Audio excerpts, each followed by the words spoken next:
Olá pessoal, vamos começar mais um vídeo aqui no canal. A gente está continuando essa série de vídeos muito legal com a professora Juliana Paiva. E a gente está aqui com o Felipe, né? A gente vai falar aqui um pouquinho mais sobre a experiência da Juliana como professora, o percurso que ela teve como professora. E vamos começar perguntando para a Juliana. Juliana, a pessoa nasce professor ou a pessoa se torna professor? Então, para você, né? Na sua experiência. No meu caso, eu não nasci professora, né? Então eu me tornei professora pelas minhas vivências, né? Então quando eu entrei na universidade, eu sempre falei baixo, né? Eu sou tímida, fora de sala de aula, que em sala de aula eu acho que eu associo o professor a um artista, a um ator. Ele tem um script, certo? E ele entra no palco, né? E as plateias, elas mudam, né? Então, quando eu comecei o curso, eu não sabia me expressar bem, né? Assim, em termos de oralidade, né? E a universidade, ela desenvolveu essa habilidade em mim, né? Ou seja, os seminários, as atividades. E além disso, quando eu fui estagiar, porque quando eu entrei na universidade, existiam os estágios, assim, logo no início, né? A gente substituía os professores. E aí eu disse, não, eu tinha estudado bastante pro vestibular e fui. Quando eu entrei na sala de aula, eu vi a grandiosidade que é o docente, o professor, na transformação de vidas, né? Dos jovens. Então, eu me vi ali, tipo assim, eu nunca tinha me deixado, assim, me exposto, né, ao ponto de poder, né, tanto ser avaliada quanto atuar. Que é uma exposição absurda, né? Uma exposição absurda. Então, pra mim, eu entrava calada e saía muda, né? Pra mim, Então, pra mim, foi um choque, né? Então, tipo assim, você nasce professor ou você se torna? Eu me tornei com a vivência, né? Com a oportunidade. Então, tinha o conhecimento e comecei a passar, né? Eu gosto muito do conceito de animador francês, da palavra animador.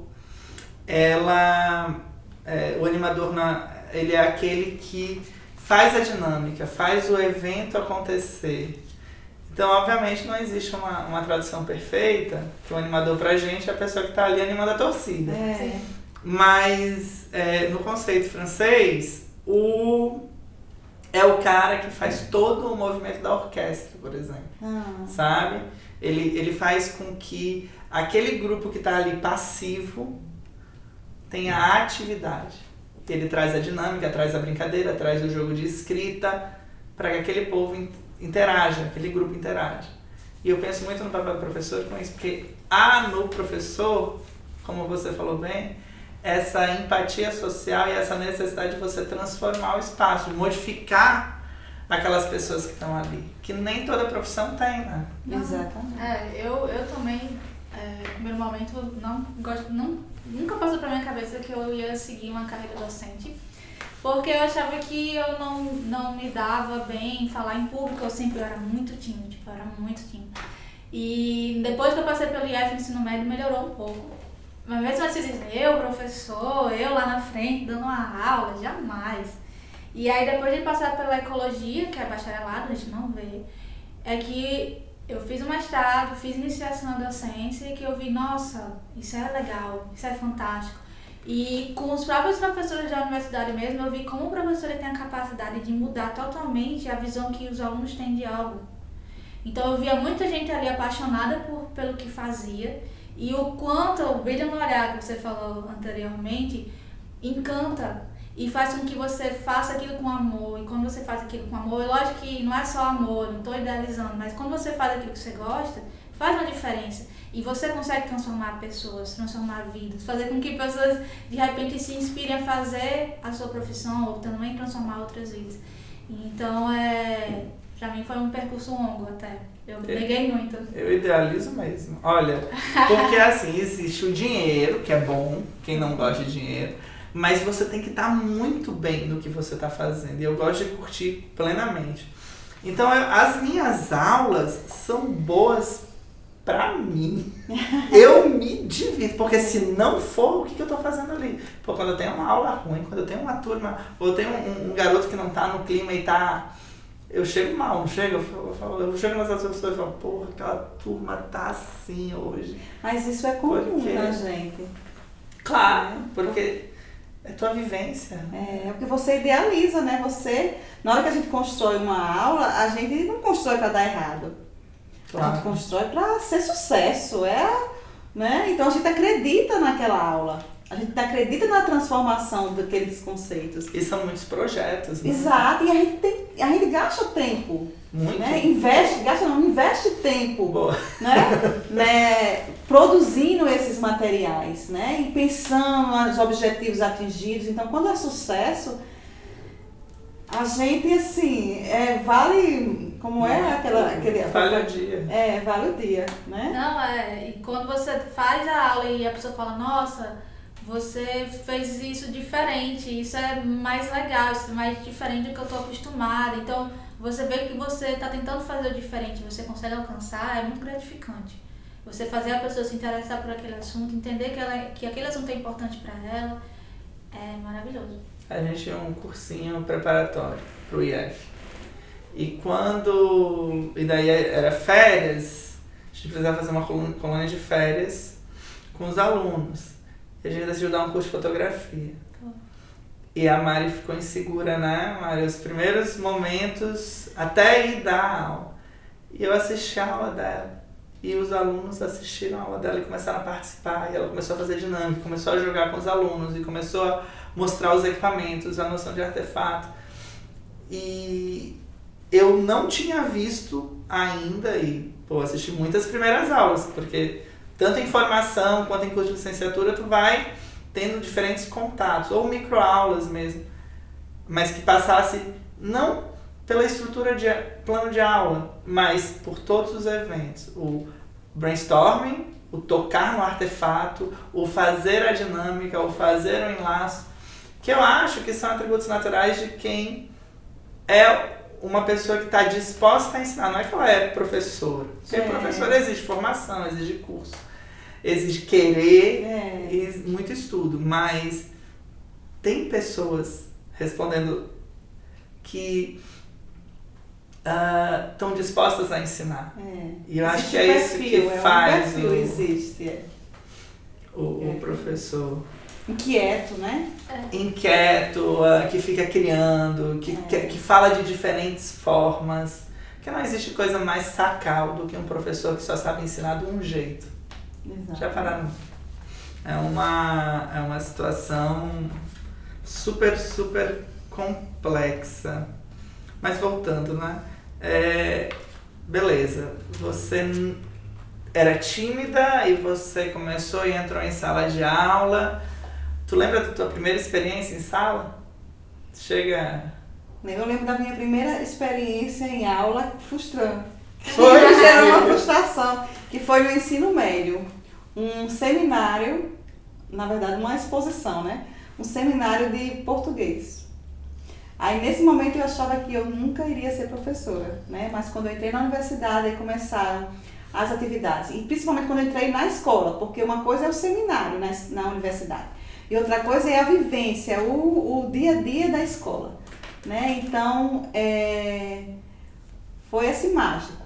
Realmente eu pude passar ali os conteúdos, e pude vivenciar aquela troca, né? Aquela vivência que eu não tinha conhecimento, né, de como seria. Então foi muito legal mesmo. E aí foi quando eu me encontrei. Tanto que depois eu passei em outro curso, mas eu optei pela biologia porque eu já tinha tido essa experiência. Já estava se sentindo em casa, né? Já estava. E assim, na universidade eu tive muitas oportunidades, entendeu? Então, assim, durante toda a minha formação, e eu acho que o profissional, eu sempre trabalho isso com os alunos, a gente já tem que entrar no curso dando o melhor da gente, não é sendo o melhor do que todos, mas pelo menos fazendo o melhor. E durante todo o meu curso, eu sempre tentei fazer o melhor de mim, embora existissem outras pessoas melhores, né?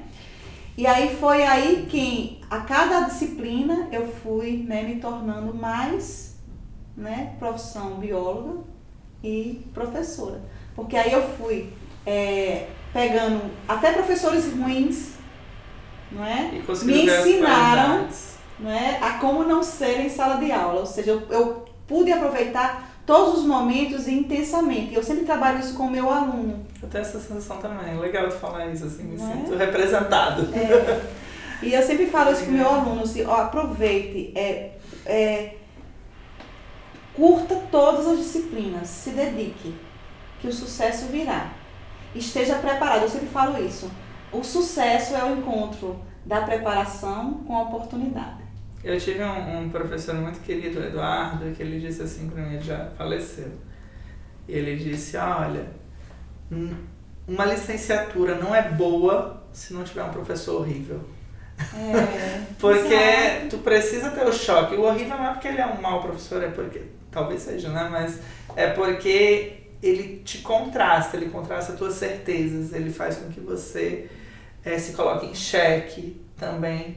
Ou ele fortalece as tuas dúvidas, né? Deixam de ser dúvidas quando você vê um cara sendo grosseiro, quando você vê...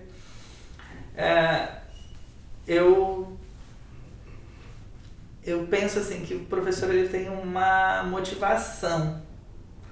Quando eu pergunto, muitos dos professores dizem que é a transformação do aluno ou o que mantém ele, mas outros são mais realistas, outros vão dizer que é a grana no fim do mês, que já não tem mais saco para ser professor. No teu caso, assim, apaixonada, o que te motiva a ser e continuar sendo professor? É ver a transformação. É como eu falei nos módulos anteriores. Eu quero que o aluno entre na minha disciplina de uma forma e saia de outra. O quão eu posso promover. E é não só conceitos. Eu estou trabalhando recentemente também com o aspecto emocional. A sensibilidade que nós professores temos que ter com o nosso aluno. Porque durante toda a minha formação da universidade, eu nunca tive colega que se suicidou, tentou suicídio.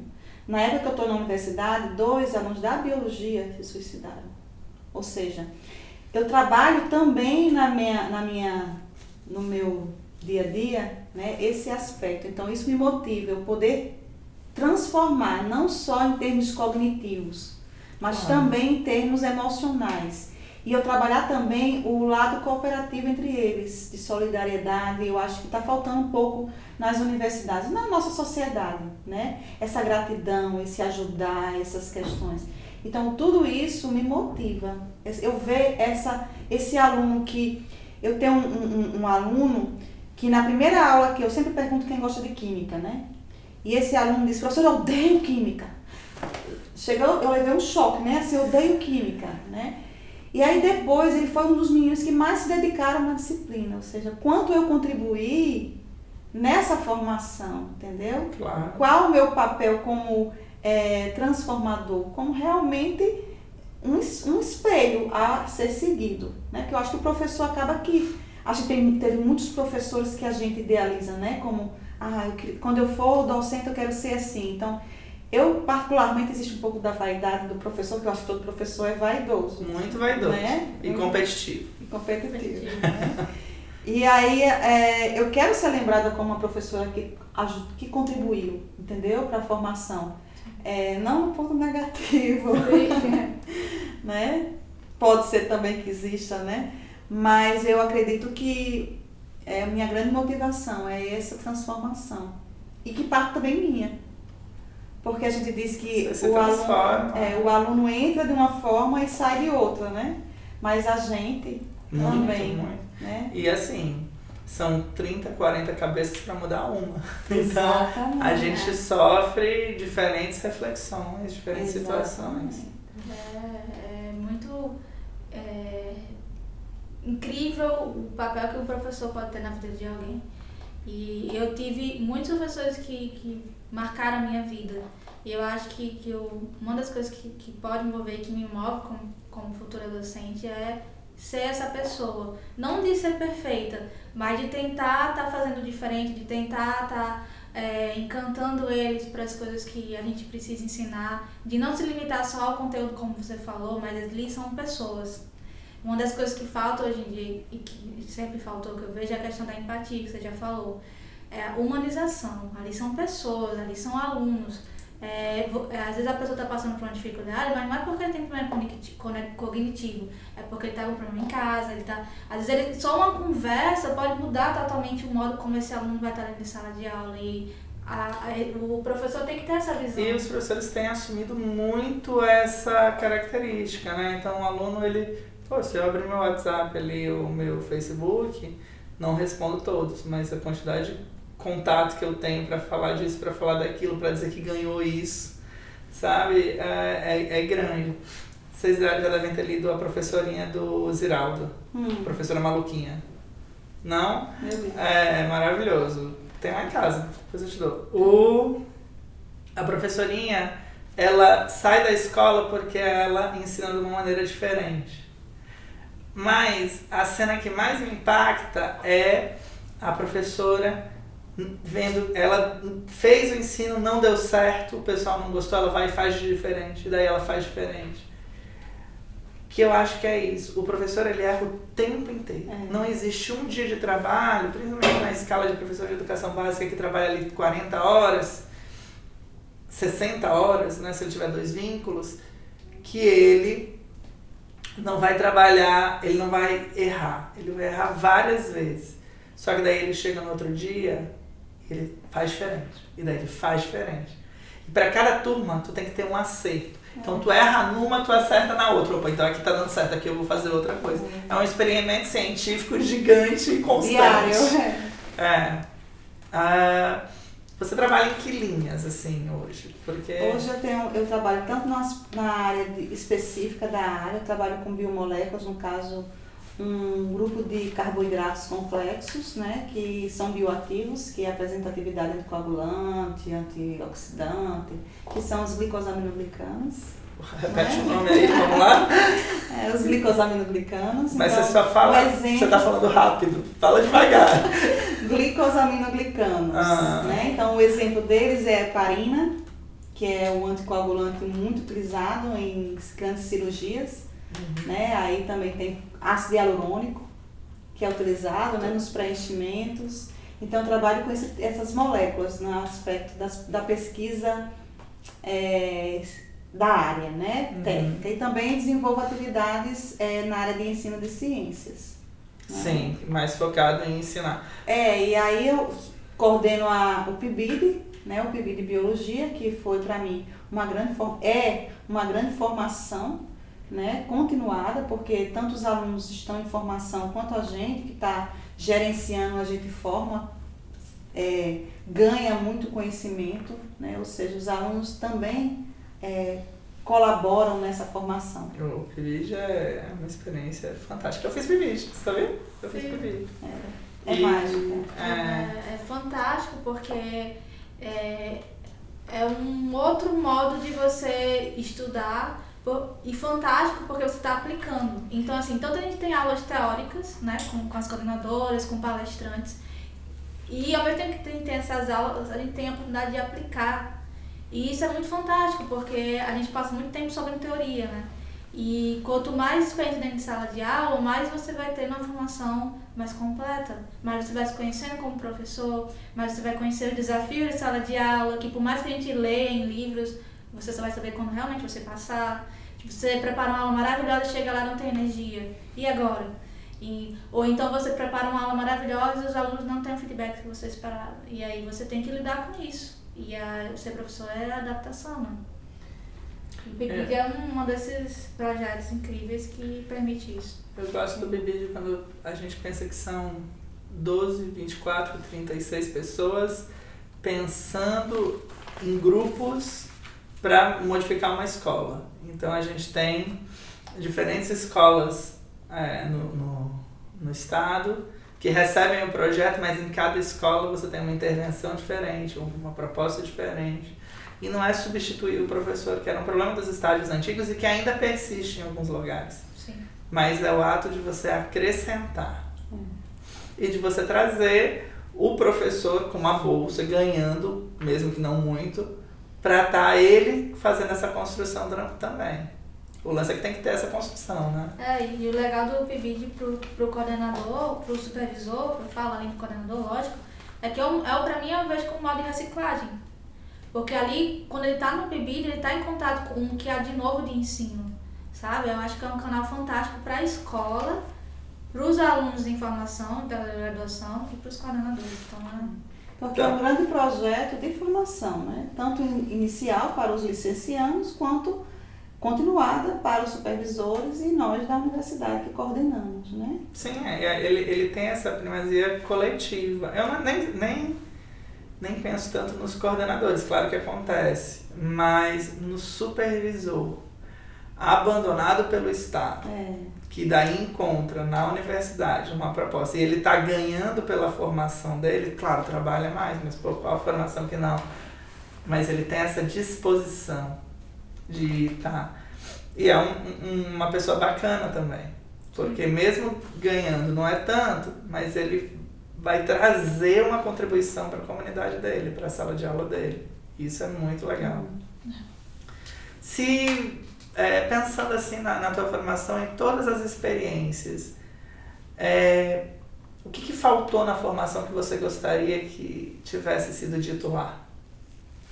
O que faltou na minha formação não teve as instrumentações. Que a gente tem hoje. Que tem hoje, né? E naquela época era diferente, né? O modelo de ensino da época era um pouco diferente. Então, faltou professores que tivessem esse encantamento. Entendeu? Na graduação. Na graduação, eu tinha muitos professores bons, mas que o modelo era o tradicional, não tinham essa visão, essa tendência atual de ensino. Que hoje nós temos um grupo de pesquisa em ensino de ciências, lá no caso do CB, né, do Centro de Biociências. Então acabou que faltou um pouco desse olhar direcionado ao ensino, né? Então acabou que foi um pouco intuitivo, né, o meu desenvolvimento durante a minha formação, um pouco intuitivo. Não teve assim professores que pudessem direcionar mais na área de ensino de ciência.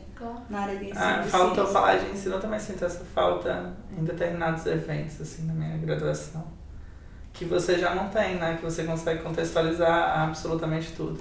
Eu tive muita sorte, eu sou formada em letras e sou formada em letras em inglês. Então a maior parte dos meus colegas já eram professores há muito tempo.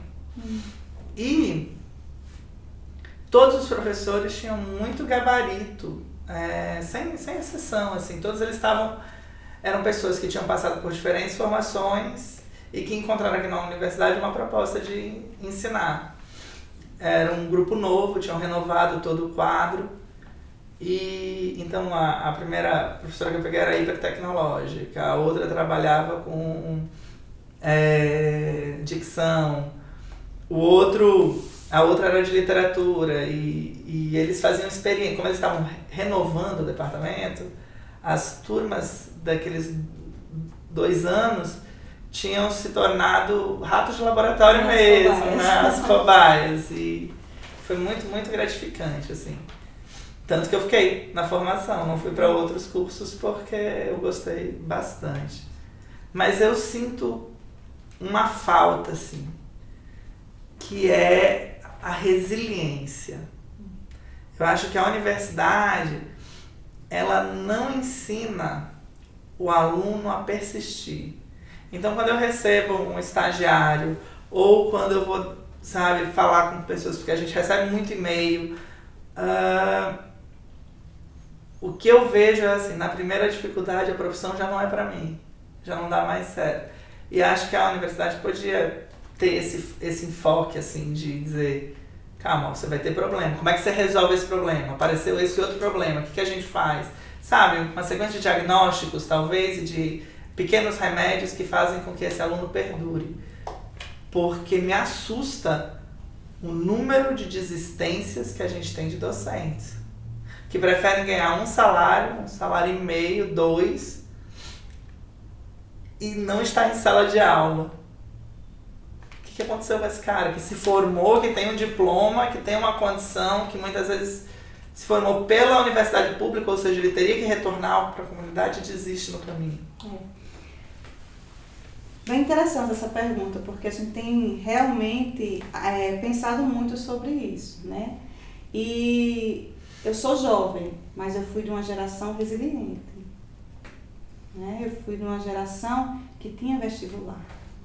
Sim. Ou seja, o funil Era bem... estreitinho. A universidade só passava quem se dedicasse, né? Eu sei que o Enem hoje promove uma grande abertura, né? Uma grande oportunidades, né? Sim, lembra o SISU também que dobrou as turmas. O SISU, né? Exatamente. Então, o que eu percebo na universidade hoje os alunos não são resilientes mesmo. Qualquer coisinha eles desistem e eles botam a culpa no outro. Não Então, não assumem a culpa. É algo assim que é muito... Acho incrível isso. É uma característica comum aos alunos da universidade, que são meus alunos, né? E que a gente tem percebido. Então, eu tentei, assim, tentar relacionar, né, com essa entrada na universidade. Então, tipo assim, eu não me dedico para entrar no curso. Não é o curso que eu quero, é o curso que dá para eu entrar, muitas vezes. Então, nem sempre é o que eu quero. Porque antigamente a gente escolhia, é esse que eu quero, vou estudar para passar nesse, e hoje não. E se você não passasse, você não tinha uma outra opção, você tem que estudar mais um ano. Tem que estudar mais um ano. Então hoje eles não passaram pelo aperto. O crivo. Exatamente. Então acaba que eles não fizeram força, tipo assim, se dedicaram. Então pra que eu vou... Aí desistir é fácil se eu não me esforcei. Caramba, eu tinha pensado nisso. Eu já percebi isso, porque eu fiz o último vestibular, quando passei em Ecologia ainda foi vestibular, ainda vi meu nome passando na TVU lá. E quando eu entrei no mestrado, depois entrei em Biologia, eu percebi que tinha muito essa questão da segunda opção. Eu não estou falando das pessoas que se mataram para entrar no curso que amavam e que conseguiram, mas das pessoas que não conseguiram entrar no curso que queriam. E para não ficar fazendo nada, ou seja, que seria estudar para o próximo ano, eles acabam entrando em cursos que muitas vezes não tem nada a ver com o que eles querem, ocupando vaga de outras pessoas, e eles não se dedicam àquilo, porque muitas vezes eles não querem aquilo. Tipo, você queria medicina, aí faz psicologia. Ah, mas cuida de pessoas, mas são coisas diferentes, e às vezes você fica lá frustrado, e aí qualquer coisa é motivo para você sair. Ainda então seria acabar com a segunda opção. Eu não sei até que ponto ela é saudável, entende? Porque assim, existem profissões que são correlatas, mas tem umas que não. E às vezes a pessoa, eu queria tecnologia da informação e passei em física. Você acha que esse aluno que realmente, a não ser que ele se apaixone por física, ele vai terminar o curso? Provavelmente ele vai desistir, porque não era o que ele queria. Tem que ver se isso é isso mesmo. Eu acho que tem que se avaliar realmente os dados, porque estão aí aos montes. Porque assim... essa questão dessa segunda opção. Veja bem. Pode ser um achismo ou impressão minha. A maior parte dos alunos não sabe o que o curso significa. Então ele não conhece o curso. Tem isso. Eu acho que o problema não está na segunda opção, porque eu posso ter 2, 3 opções de futuro. Hoje eu tenho umas 4. Então assim, se esse aluno souber o que ele está optando, beleza. Só que a gente tem outros problemas também. Carinha que está lá, hoje até melhorou, mas vamos pensar em Currais Novos, ele tem 8 opções de curso. Sim. Sabe, Caicó? Vamos pensar numa Angicos, o cara tem 2 opções de curso. Você consegue entender? Há um quê de ter a oportunidade e há um quê dessa oportunidade ser única. Esse cara, talvez a única saída é essa. E a profissão que ele vai fazer não importa se é A ou B. Não. Então, esse realmente é um fator que tem que ser levado em consideração. Mas eu sinto um outro lado. Eu acho que o Enem, ele não tem o quê de competição. E, embora muito seja de, não precisamos competir, mas a vitória, o conquistar, significa muito. E eu vejo que os alunos de particular têm mais essa conquista, embora os alunos de escola pública lutem muito mais para conquistar. Vocês entendem onde eu quero chegar? Porque não existe essa percepção.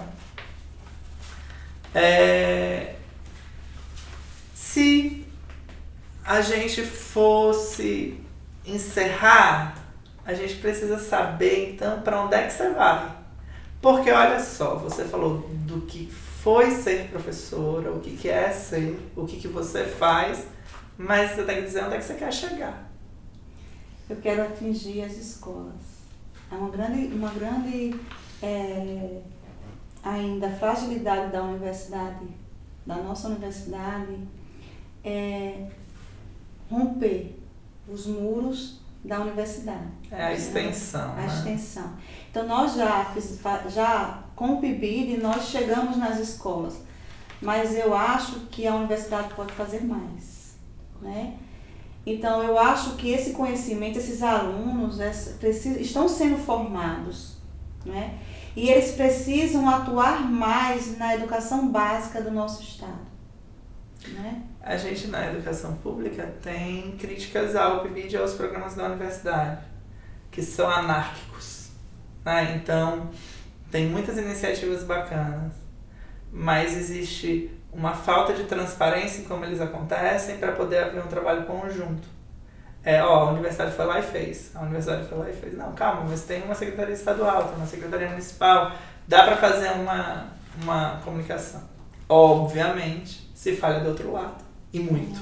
Né? Então, mas existe essa... Só interromper porque existe essa queixa mesmo de que o PIBID ou outros programas, ou o PROCEM, ou enfim, a gente pode usar outros exemplos, eles são pontuais, eles não estão de acordo com as necessidades que a estratégia pensa para a educação estadual.